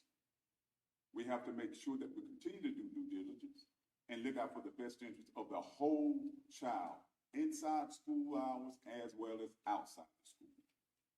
And in doing so, we need to calculate the losses if we do the increase. Madam President, may I Thank address Mr. Sparks? One moment, please. Hold on. Mrs. Young? I have not been on the board as long, of course, came in around the time Ms. Cox did, but I have a question. Based upon your insight, you said that you were that child. When you and I attended school in this same district, the school buildings weren't run down. They weren't almost dilapidated in the areas or the bathrooms. So my question is, how has that worked for the board? It has not. I don't understand your ideology when you say that we can provide the best for the child. We're not providing the best. You ride through the parking lots, look at the buildings. It's not just an attraction, but even look at the other buildings in other areas that are not in this district. But we every year, we go through the same motion of being grossly negligent as a board. We're not meeting the needs of the students. It's simple. I don't understand how we can say we're meeting the needs, but we hold the money right here, but we're not able to go out. There was nothing in place before we got on the board. I'm not saying it's Ms. Cox and I, but I'm saying there was no maintenance going on. It's obvious. Okay, so let me get back to the question of how we get there. And I stated this a few moments ago. As a board, it was presented to us. Case in point, the parking lot was presented to us. We voted as a board and approved it for bids. Am I correct? Am I correct? And then a few months later, it was presented again for bids. Am I correct? Come on, board. We're here together. Come on, guys. I'm listening. Okay, so that being said, it's not that the board is not doing what we're supposed to do with the money. As it's being presented, we act on it. And if it doesn't happen during that time and it's presented to us again, we don't get involved with day-to-day operation. We can't go and say, hey, look, you guys need to do this. No, we sit and we have Dr. Labat present those things to us. So it's not that we haven't done anything. We react and we vote on that which is brought to us, such as the capital improvement list. But my question is, prior to that list, the years prior, it's obvious nothing was been, look at Brandon. Exactly. Nothing had been done because nothing evidently was presented. Madam President, may I address the board? I was just gonna say, the maintenance of the building, I agree with Ms. Cox. We're just about the here and now. Our kids are in buildings that the roofs are leaking, right? And we have to do things in sequential time because our kids they can just wait, right, until we get the money to ESPA funds get in, because that's what I feel the mentality is. We can just wait to get done because we don't have enough money to do it at one time. That's not. But I just want to just go back to economics, and all due respect, Mr. Sparks. And I know that Mr. Spears is a businessman, but basic economics will tell you, just based on inflation and the increase of everything that's going up in society, that you would not have a board that would not ask for an increase in their budgetary. I mean, it just doesn't even make economic sense not to do it. If you talk to any educator in the state, any fiscal person, they would tell you, if you have not, and the longer we go, and so I don't want to bring up, the letter of the Birmingham Chapter, when will be a good time? When will be a good time? I ask that because, next year we may be in the same situation. It's been longer than 6 years. And it creates a mindset of not investing in the district when we can try to get this done. If I could do it and everything was fine, I would do a bond issue and fix it at one time because I think our children deserve more now. Now when we get time and when we can pull money from one thing to another to get things done, because I feel that they're worth it. But you know what? Whatever y'all decide, it's fine. But I just know that y'all hired me, and I hope that that we'll shake hands after this to advocate for my students. And that's what we need to do. Everything we're doing, we're taking our time. Y'all need to know that when it rains, our roofs are leaking. And we can only get things done one at a time because we're depending on federal funds to fix it. And we're going to take our time. And then as we fix things, like Holly said, the same time, things are going to be breaking. So I'll just ask you, when will be a good time? Because and then every year it's the same thing. And I believe in the taxpayer, but I also believe people that own businesses got a lot more than what our kids have. They do. And so 4%, if my taxes go up and I'll send a lot more money to the tax assessors, that's fine with me, because I know our kids need it. And the $400,000 increase, I don't think we're asking them for that much. And the business owner putting that off putting it off to a potential consumer at the bottom, that's relative. It may or may not happen. But there's other things fiscally that are happening. You know, for example, I went to get a Whopper, it's $8. I mean, inflation itself is reason why we should move forward. I'm not going to say anything else because I really want y'all to move forward with the decision, because we have to get back to the business of schooling and move forward. And I know that this is sometimes a contentious situation. I respect the board's decision. The only other, comment that I'll make is, I understand exactly where you are, Mrs. Parr. Well, we all grew up like that. You know, hey, I'm from, a house up from Brooksville Garden in Starksville, if you know what Brooksville Garden is. Okay, so I can relate to that. You know, I grew up with a single parent and went through all of that and had a motivational mother, and which I'm deeply appreciative of. But, when we think about, it coming directly out of, I'll say, our people who cannot afford it, if we're making this request and the request will be coming from them, the request to me, my understanding, is made to our city officials, and the city officials make the decision as to the sources. And it may not even be coming through someone's utility bill taken away from them. They may not be even affected through that. I look at our city officials as being having the expertise to look at that and know the condition that our people are already in. Some people are living check to check. Some people are living day to day, dollar to dollar. So I'm sure that that won't be the primary source of these requests being granted to the district. That's how I look at it. I'm not, hey, I'm an educator. You know, I taught children, did a little administration, and retired. I'm not a business-minded financial person, but I have managed budgets, $1 million budgets. And when it comes to overseeing a quality education, as a child, what a child sees, so shall he be. If I'm used to going to a school with the mildew all around the back and the playgrounds looking the way that we found them last October, then my expectations for myself is going to be limited, you know? And Ms. Cox, that was my point, that we hadn't even gone inside the building. Our capital improvement plan is based on the outside of the Yes, facility, ma'am. not the inside. We haven't even started there. And where our kids are, which is where I wanted to start, but that was the decision that was made to start on the outside. Yes, we will continue on the inside. Thank you. But, are there any other, board, we want to just listen so that we can all. Well, I do want to clarify, so that you can understand what I was saying when I meant about the light bill and things of that nature. I wasn't saying about speaking on the matter of who would get taxed. I was speaking on the matter about the people that were renting and things like that would have to fray the cost. I use that as an example. If I'm a landlord and my taxes go up, and I have units that are being rented, then it's easy for me to go and offset that cost by raising my rent. Dr. Labat just spoke on inflation. That's what I'm getting. We don't know that. Exactly. We don't know. And that's exactly right. We don't know. That's exactly why we should. Madam President, I just have one final thing. Okay. If I look at the students of the CMSD and I see that everybody has a computer now, everybody has connectivity, we've got every student, whether they're in the classroom or not, we've made sure that they've had all those different things. Dr. Labat's been able to make all platforms available for students who wanted to be able to come to the classroom for so many days, or if they were fully virtual.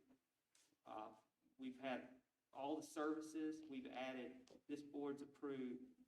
I can't tell you how many different additional personnel for social emotional programs, everything that would possibly be needed that has been brought to this board, we have approved for the students' experiences inside the classroom or when they go home to continue their education and get the support they need to get through this.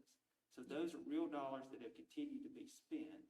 And when I look at these different balance sheets and our balances, and I see our fund balance swelling, it's not a prideful thing that I have, because I wait for us to say, okay, when we started in 2018, 19, we were talking about paving the parking lot at the high school and redoing it, or we were talking about the high school football field, or I see every docket, we have Hollis roofing, we have Graham roofing, we have all these things coming out to do different things. So if there's I remember somehow we paid to do 100% of Fairview and we got 87.5% of it, I guess, roofed over there. I remember those things that we're still waiting for answers about, those issues that exist there.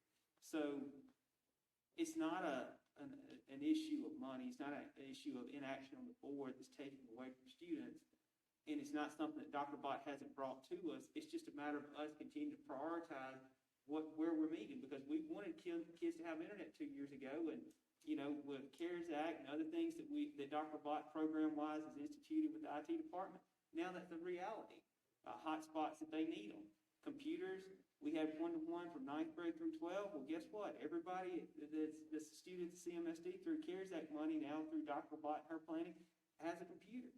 I keep going back to, buses. I can't get in because I know we're not supposed to talk bad about past things, but we're having to buy all these new buses because we had certain buses that were being started this crazy way with lighter fluid or starter fluid or whatever it was.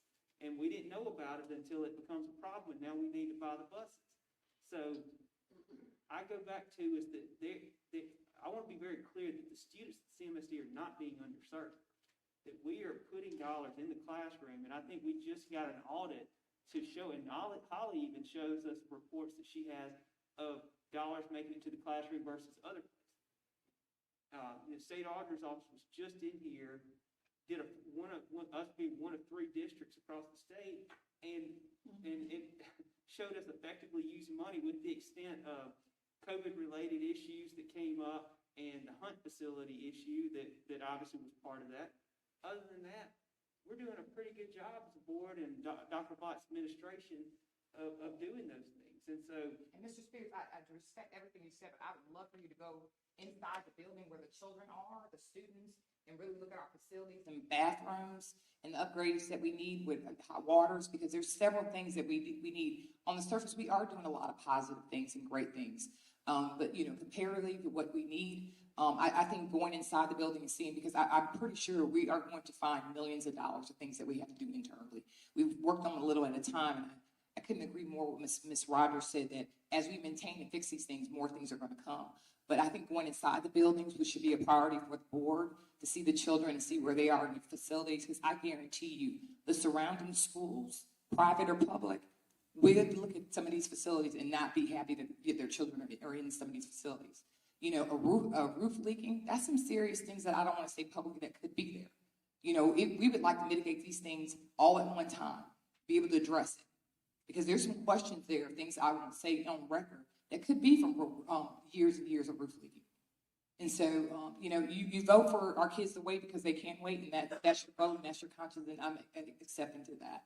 But we're not voting to wait, because the only thing we're waiting on is a recommendation. If there's a leaky roof or a bathroom or whatever, that is fully in I would say the principal at that location to report it up the chain. We don't have the money, Mr. Spears, to fix everything at one time. Mr. Spears, I want to say this, And I asked if it was in the budget. my son attends this district, okay? I attended this district. We are only 25%, about 25% in comparison to other districts. We're still behind. If you had the opportunity to know what's involved in the building and we're saying. There are still needs that must be met in comparison to other districts, other schools, successful districts, A districts. These are, I've never seen, I did my own research. I have not found one district in this state that has turned down the money. It says, no, I don't want the money, because there are so many needs that has to be met. And all I'm saying is that I know as a parent what is happening inside those buildings and where those needs are and what needs to be met. We continue to make the same decision every year. And my question, and no one has answered it yet, why are we making this decision? Why not? Why is there a no every year? Why is there, we want to keep the money and we say the same spiel every single year, and there's no reason. There's a greater need on the other side. Your need that you're saying, I don't even understand that rationale, because we're here to serve for public education. We're not here to look out for what the landlords may do down the road. Our job is to serve and to meet the needs of these students in this community. I like to comment. I agree. I like to comment. Yes, sir. What the landlord does affects the parents. What happens to the parent affects the children. That's the way that works. Mr. Sparks, But I hold on, own let me the finish. property as well. Let me finish. I understand exactly what you're Okay, saying. let me finish. Let me finish what I'm saying. So, you're saying with other districts, with this board, let's just stick with this board. And how long it's been, and how long will it be? Last year, we were in a pandemic. I voted not to do the increase. This year, we're still in a pandemic. What has changed as far as that goes? But 6 years ago, we weren't in the pandemic. I went on the board then. 5 years, 2 years? 5 years, 2 years, years, right, 3 5 years. to then. I was on the Mr. board. Sparks, 5 to if then. you do your research, the pandemic But may even be then, with us for a while. we didn't do a capital improvement list such as what we have now in Akron. Okay. And, all right, So you're right. That's Right. my point. that's I'm right. glad you see me, Mr. Sparks. I'm with you. Because now we have that plan in hand. Right, and, so now um, that we put these things in place, Within the next year, mhm, let's not be looking at the same capital improvement plan. oh, we're not, because they're gaining on And it it now. has not moved. They're marking things off daily, every month, they're marking things off. So we are. Let's not have, excuse me, Mhm. let's not have a transportation director that is housed somewhere else. Is it? Yes, because we don't have a transportation building. We have buses that are stored over used and unused or whatever buses that are over on the football parking area because we are leasing from another company that the area we are leasing is not large enough to accommodate the buses that we have. We have a need to respond to our district. See, to me, I'm an old-fashioned educator, and I look at it when the board meetings that I sit in year after year after year. And since I've been on this board, I've watched other boards because I want to see exactly what is it and how do you actually handle the board meeting, the policy, Robert's Rules of Order. I want to make sure that I'm trying my best to get that part that's satisfactory to the other members. But at the same time, we have to think about if we keep doing what we've always done. You say that all the time. Yes, ma'am. If we keep doing what we've always done, we're gonna get the same results. Okay, if we keep doing what we've always done, and right now in surplus, we have 2.2 million, 2.5 million plus with the others, all right? And thinking that eventually there are gonna be some other funds that's added to that one pot of money that's used for everything. See, all the other funds are for education. I'll say, personnel, instructional, that's those funds. But when it comes to the maintenance and upkeep, right now, we need the area beside Hunt, Coat. All right, we are on an all-time low with maintenance, the actual help that Mr. Little needs for this size of a school district. And then if the men are able to go over there, we don't have the equipment that they can use in order to go over there and keep it up. See, there are so many little parts that's going on to this. And the reason why I'm firmly speaking in support of this is the fact that I realize for the last 6 years, if we had been getting it, you multiply 6 times this request, we would be sitting pretty good to go on and do whatever it is we need to do at this point and not even worry about waiting for the additional funds to flow in. See, that to me is administrative planning ahead. 5 years from now, where do we want our district to be? Just five. Where do we want our district to be? 5 years from now, I don't want to drive up out there and the roadway is looking like that. And I sit there in my car and I look up at the building. And this building is the last thing that we agreed to even look at because we started with the schools, right? Look at our building outside. You know, when people come into Columbus, and I'm grateful that the city, everybody's positive, the city is getting ready to grow and all of that good stuff, that's a great thing. But when they move their families into Columbus, they're gonna come to central office.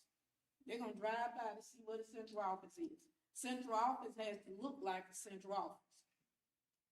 Madam President, my last comment, and just a request to the board. Being superintendent here 3 years, I've heard the same story about the tax increase in apartments. And so I would just willfully ask the board members that have that belief that hopefully next year we'll have another rezone, whether we will raise or not raise taxes. Okay, Madam President, so at this time, I have one all final right. thing. One final thing. So when we look at how we get our requests locally, it's based off of the base. You have, class 1, which is, real property, and it goes down from there through utilities and different businesses and such. Last year, based on what Mr. Andrews reported to Dr. Labat and reported to Ms. Rogers or Ms. Granger, whomever it was at the time, it was to say that we could expect to see about 215,000 meals, somewhere around there, 212,000 meals. I think that's what we used in our budget amount. This year, the base grew, which is a good thing. And based off the calculation, his calculation was that a meal for the school district would produce $219,900. So if we use 212 and then we use his recommended 215 and not the 219.9 that he feels that the base will produce, that's $3,000 from 215 to 212. That's $3,000 difference per meal. And if you say $3,000 times, I think you said earlier on our operation about 50 meals, is that right? 3,000 times 50 would be $150,000 of an increase just off the natural growth of the base. If you looked at it and said 219.9 is what he's saying he thinks he's going to do, but I'm going to be conservative and tell you to do it at 215, that's $7,000 per meal. I'm sorry. Where are you getting the 219.9? Because he hasn't sent me anything that has that number on it. Well, that's why he said that the base is 219.9. Did he send anything to the board that states that? I haven't received anything with that number on it from him. He sent it to Dr. Labat. No, they sent it to me too. It says 215. Right, that's his recommended amount. But where's the 219 coming from? That would be the amount that he rolled down from. I've not heard that number. Because he says $219,900, but to be conservative, use 215 per meal. Are If you he looking only at something back- that he sent to you? Ma'am, Are you looking at something he sent? I have not when I received went that. by and I looked at what our roles are, yes. Okay. Okay, excuse me. Excuse me. We cannot debase our decisions on, just on this. Your decision to, or your decision is based on what you're saying. That's your decision is based upon, and I won't call his name, someone else's, calculations and numbers that they're working with, whether or not our district may need this amount because we may get this amount. That's not the point. I feel like I'm talking to, I'm standing here and you all inside this bubble. That's not the point. The point is that if we do not set up the standard, okay, in education, we talk about standards. If we don't set up a standard that this is expected, the city expects us to do it. So why not do it? They expect it. They welcome it. They want to support the schools in this manner. So why are we, some of us, holding back from doing it, working with all of these different numbers? I'm a straight out educator. The goals for the school board starts with student achievement. And the last one is financial management of the district. Because you have a business manager that does what? Bring all of this to us and presents it in a way. It's an excellent thing that you all are financially minded. That's great. I try to be, but my main focus is plain student achievement. Student achievement. If you don't feel it, if you cannot relate to it directly, then you will not get the points that I'm trying to make. Ms. Cox, I wanted to also talk let about me finish, baby Greg, girl. when he went into the building, when our parent meeting, he said every time he goes to Columbus High School, he gets depressed. That's what our students are saying to us. Who? Because we get, Greg, when we had our parent meeting. Every time I he goes to attended the- that parent I meeting. did too. And that was, we were there, one of our students. And when he said that, and it was on YouTube, that this child actually feels this way. And I said, wow. And he was speaking very, very intelligently, wasn't he? But he's not the only child. You remember I told you all when I went over there and they were practicing for the track meet? And the girls was ready for it, and some of them did great. But look what they had at practicing. Look, hey, we shouldn't even be having this conversation. The school districts all over Mississippi do this continuously. Sometimes they request, sometimes they don't. But it's not presidential to never do it.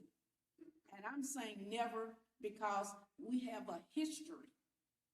When something is consecutive for so many years, it becomes a habit. And we are formulating, or already have formulated, the habit to stay stagnated like this. And to me, you're stagnating our children and you're making me believe that our children do not come first. If you read any of my emails, it says in every decision we make, think about the children first. And if you do that, then there's no question in your mind. Now with that, we've had discussion and the motion has been made by Mr. Spears to approve the budget utilizing FY 2020 at 0% interest. Did I word that appropriately? It was second, ma'am? Without with zero increase? Yeah, that's what I wrote, zero increase. And, it was seconded by Mr. Sparks. Discussions have been made. All in favor, please raise your right hand for approval. All not in favor, please raise your right hand. The motion passes. The budget is approved utilizing FY 2020 with 0% increase. Moving on to item C, consideration and a discussion to approve 2021 ad valorem tax request. I need a motion for approval. Madam President, I make a motion that we approve the 2020 base with no increase as our ad valorem request. Okay, the motion has been made to approve it, but with no increase. We need a second. Second. Second is made by Mr. Sparks. Any discussion? If no discussion, all in favor, please raise your right hand. All not in favor, please raise your right hand. Moving on to item D, consideration and a discussion to approve FY 22 ad valorem tax resolution. I need a motion for approval. Madam President, I make the motion that we approve the resolution with the number that's reflected in the resolution being submitted be adjusted to be the base amount that the board approved for the budget and ad valorem request for FY 20 with no increase. Okay. Second. Second. Second by Mr. Sparks. Any discussion? If no discussion, all in favor, please raise your right hand. All not in favor? Moving right along.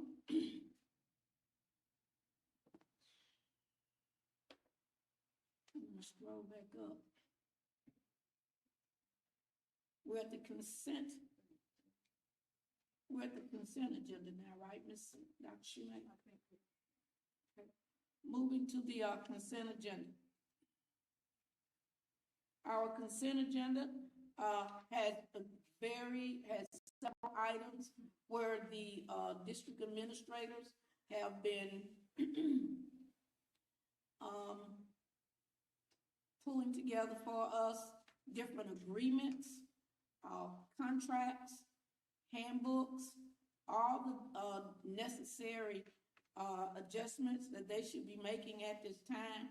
And board, all of these consents, all of these items on the agenda has been, I'll say, approved by Attorney Hemphill and Attorney Dunn. At this time, I'm requesting a motion to approve the consent agenda. So moved. The motion has been made to approve the consent agenda by Mr. Spears. We requesting a second. Second. Second by Dr. Shoemaker. Any questions? Any discussion? If no discussion, all in favor, please raise your right hand. It is unanimous.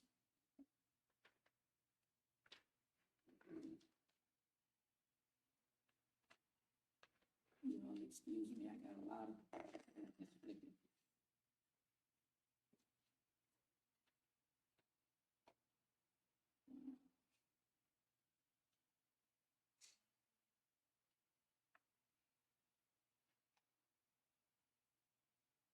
Now we're at item. There was so many different ones on that consent agenda, I'm gonna have to flow on down. Wow.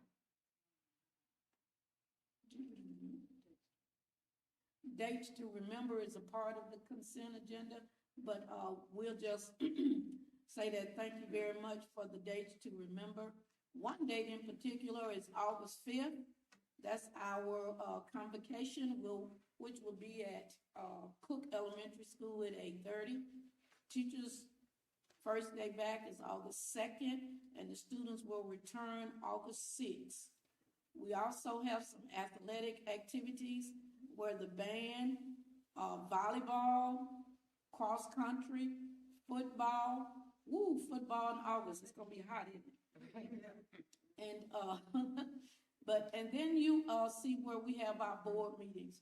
Please keep in mind, the Board of Trustees review meeting will be in person at Columbus Success Academy. Our regular board meeting will be at 6 o'clock here at Brandon Central Services in person.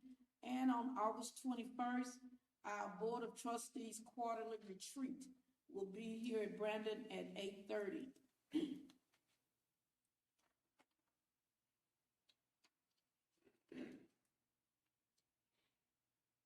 Flipping pages. Okay, now we're at item 10. Close determination for executive session, policy BCBK, requesting a motion to enter into executive session. So moved. The motion has been made by Mr. Sparks. There's no second needed. All in favor? Any discussion? Sorry. All in favor, please raise your right hand. It is unanimous. We are in executive session.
request a motion to adjourn the meeting. So moved. Motion has been made by Mr. Sparks, second. Prayerfully second. Second by Mr. Spears. Any discussion? If no discussion, all in favor, please raise your right hand. It is unanimous. Amen, right. Thank you all. Good job, y'all, 3 hours today. We get better. Yeah, y'all are.